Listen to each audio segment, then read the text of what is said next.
নমস্কাৰ পোনপ্ৰথমতে সকলোকে স্বাগতম জনাইছোঁ অন্য এটা ভিডিঅ'লৈ আশা কৰিছোঁ সকলো কুশলে আছে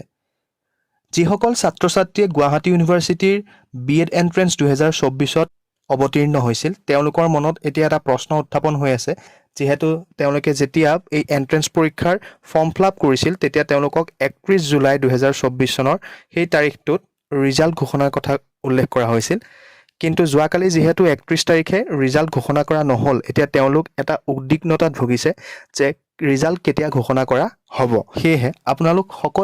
সকলোবোৰ প্ৰশ্নৰ অৱসান ঘটাই গুৱাহাটী ইউনিভাৰ্চিটিয়ে কালি এটা ৰিজাল্টৰ ডেট ঘোষণা কৰিছে 5 আগষ্ট 2024 তাৰিখে আপোনালোকৰ যিহেতু বিএড এন্ট্ৰেন্স হৈ গৈছিল গুৱাহাটী ইউনিভাৰ্চিটিৰ সেই বিএড এন্ট্ৰেন্সৰ এটা প্ৰভিজনেল ৰিজাল্ট শীট ডিক্লেয়াৰ কৰা হ'ব এইটো প্ৰভিজনেল ৰিজাল্টহে হ'ব তাৰ পিছত পৰৱৰ্তী সময়ত কি কৰা হ'ব কেইদিনমানৰ ভিতৰতে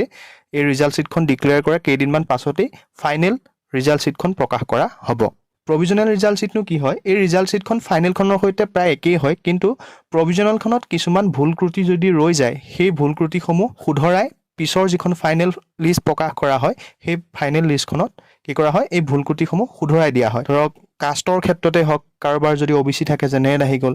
কাৰোবাৰ জেনেৰেল থাকিলে এসটি আহি গ'ল তেনে ধৰণৰ যিসমূহ মিষ্টেক থাকে সেই মিষ্টেকসমূহ শুধৰাই পিছত ফাইনেল এখন লিষ্ট প্ৰকাশ কৰা হয় আৰু যিসকলৰ ঠিকে থাকে প্ৰায় ঠিক একে ধৰণৰ ৰিজাল্টে অহা দেখিবলৈ পোৱা যায় সেয়েহে 5 তাৰিখলৈ সকলোৱে অপেক্ষা কৰক আগষ্ট মাহৰ আজিলৈ ইমানেই আছিল